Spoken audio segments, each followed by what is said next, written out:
Me blood running cold. Welcome back to it, guys. Tobago Thursdays continue, this time with the THA's budget response, as we are joined by Councillor Petal-Ann Roberts, the Secretary for Finance and the Economy of the THA. Good morning and welcome back. Hi, good morning to your listening audience. Special good morning to Tobago. Of course. Now, granted that the budget has been released, we would have touched base with you to get some of your expectations ahead.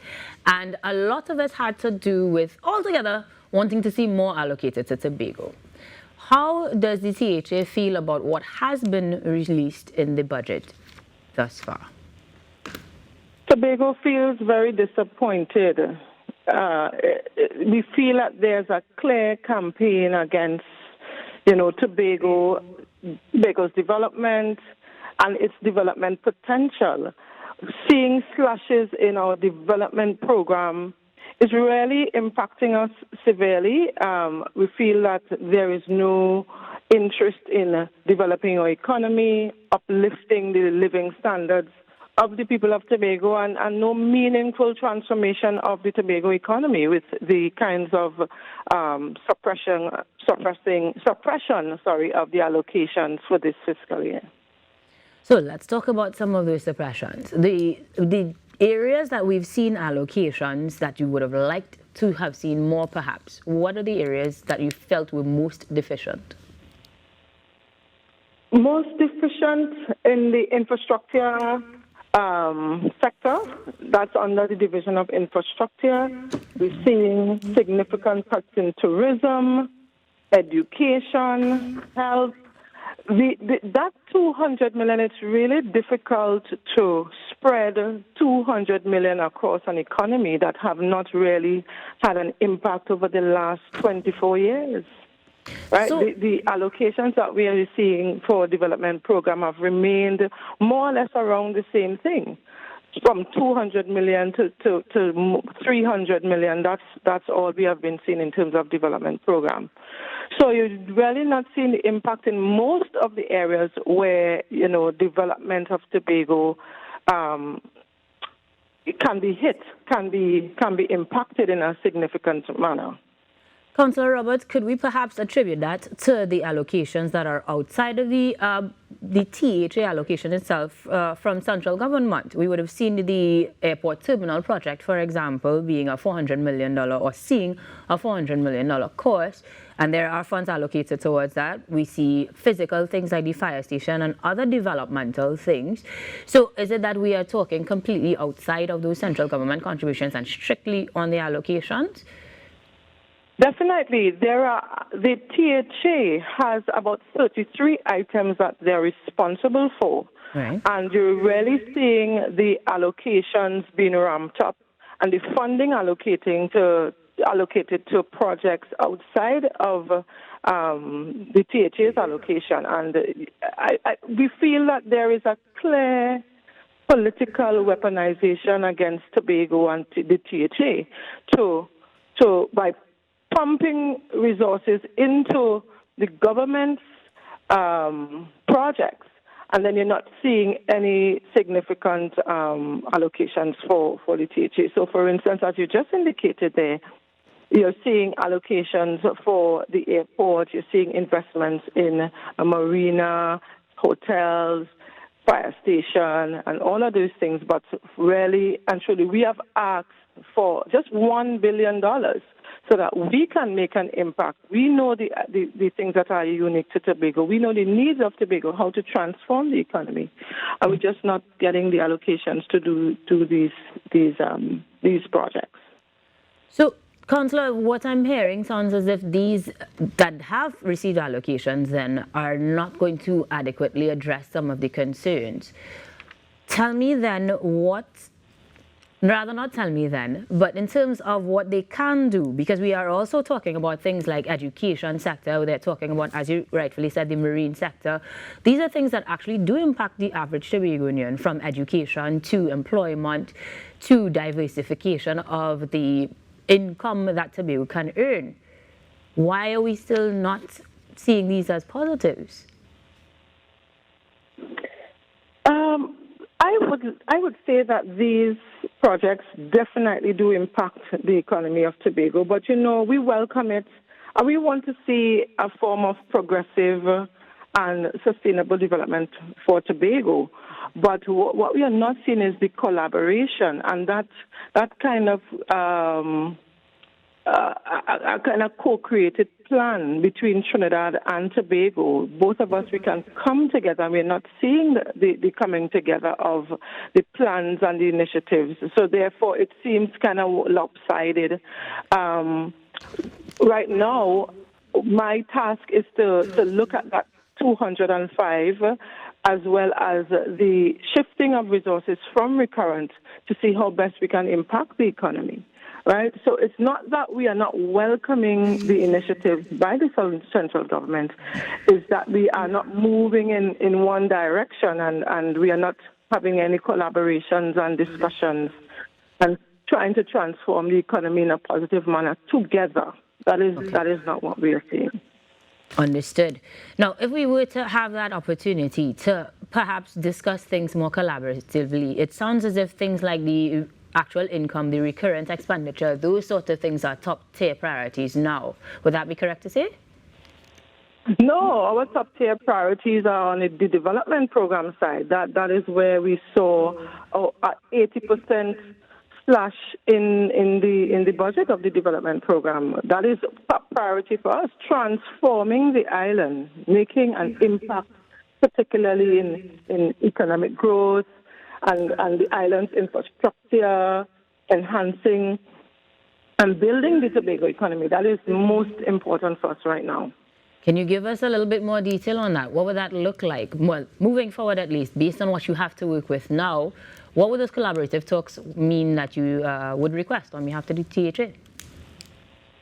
Well, the discussion really has to come out of, we have to do a reprioritization. So we are seeing what the government, only on Monday, we knew what central government has on the table in terms of their plans for the development program. So based on that, we have to now go back to the drawing board in Tobago and look at our allocations as opposed to what the government is intending to do, and that's where the conversations would start.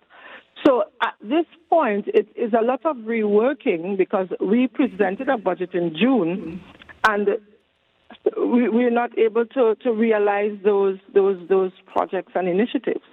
So we're going to look at what the government is likely to do for this fiscal year and what we would like to do based on the allocations and then have a conversation from there. Councillor, could you remind me of some of those projects in particular? Because you're saying, yes, reassessing those goals. What would become, remain a top priority, even with adjustments? Top priority, tourism. I think promoting and marketing Tobago is top priority for us. A win for pushing tourism and getting tourism at a point where we can compete in the global market is very important for us. And if we get tourism right in Tobago, it's a win for the entire country. That is one. We are looking at programs under education. We're seeing where there's a clear disparity in terms of education between Trinidad and Tobago. We want to look at reassessing, the teachers and appraising and evaluating the teaching standards in Tobago. Digitization is another top priority for this administration. We think that would improve the efficiencies and productivities in Tobago. Agriculture, projects under agriculture, agro-processing. We want to look more into research in agriculture. Those are some of the major priorities. But as I said, at this time, there were so many big-ticket items. Right. We'll have to now go back, and our institutional strategy is to use strategic selectivity to look at the projects with high impact, right. Scale, and scope, and obviously the financial resources available to the THA. So Understood. there are areas and sectors that we'd like to zero in on, but to really narrow down the projects for you this morning is a bit difficult because we are looking at both what the central government has put on the table in terms of the budget for the next fiscal, and we are now have to go back to the drawing board based on the financial resources available. I'm going to go back a little bit to your point on tourism, because one of the major conversations was the sale of some of the properties in Tobago, and those things will directly impact tourism. The option for persons to come into tourism with investment was also discussed as well. Any thoughts from the THA on those choices put forward rather in the budget? So, we have had discussions on the impact of that, and that would definitely impact us because we, as you know, we don't have many high-end hotels on the island, and the divestment in Magdalena certainly will directly impact the tourism product that we offer. We heard of the construction of hotels in Tobago, and we understand that may not take a very short period of time. Right. So these are discussions that we are having at the executive level, at the level of the government, and we are looking at strategies to try to make the best out of what the government's decision is and what we can do. Now, we also do check in from time to time with the education sector, tutor representatives and such for Tobago specifically. So we know a lot of the high ticket or high priority issues in the education sector are infrastructure and physical buildings needing a lot of work there. Will we see that being reprioritized to be perhaps at the forefront, since there have been some significant allocations rather in the education sector? Wow, I have so much to tell you. So will we see the education taking top priority perhaps when we see things being reassessed, as most of those problems tend to be physical and much more approachable? Well, they are on both the physical and on the soft side in terms of the quality of education in Tobago. The infrastructure, the plans that we have are aged. Most of our schools are aged schools, so you can understand the levels of repairs and maintenance and upkeep that are required.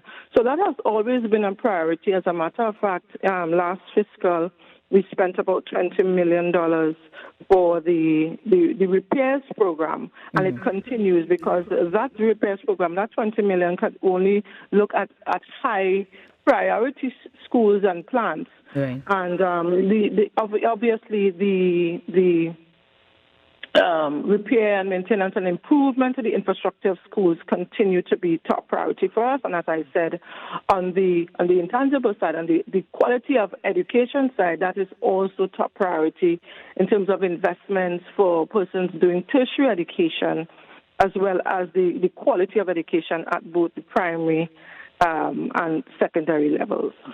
I think tying in both education and the digitization priority that you mentioned, we saw the implementation of e-testing and resources along those digital lines being a priority as well. Any thoughts you'd like to share on that? Well, our digitization initiatives span greater than just in education. We're starting from the public sector accounting framework. We really want to advance that because we're seeing whereby this manual system is not allowing us to make very informed decisions because everything is basically manual. We write and type things at the moment, and to get that real-time information is very difficult. We're also looking at the digitization in the health sector, and we believe that this will have a great impact in terms of the quality of health care and health records and these management information systems being deployed and implemented across health centers and the hospitals in Tobago. So the digitization initiative spans throughout various sectors. We talk about e-testing, we talk about digitization in education and across various sectors across the THA. Well, in that case, we do have some clear areas that we can perhaps circle back, if you will, when we check in with you later on in the year, making sure that those discussions are more collaborative and that we have a clear path charted moving forward. So thank you very much for giving us that insight, Councillor. You're welcome. All the best. Take care.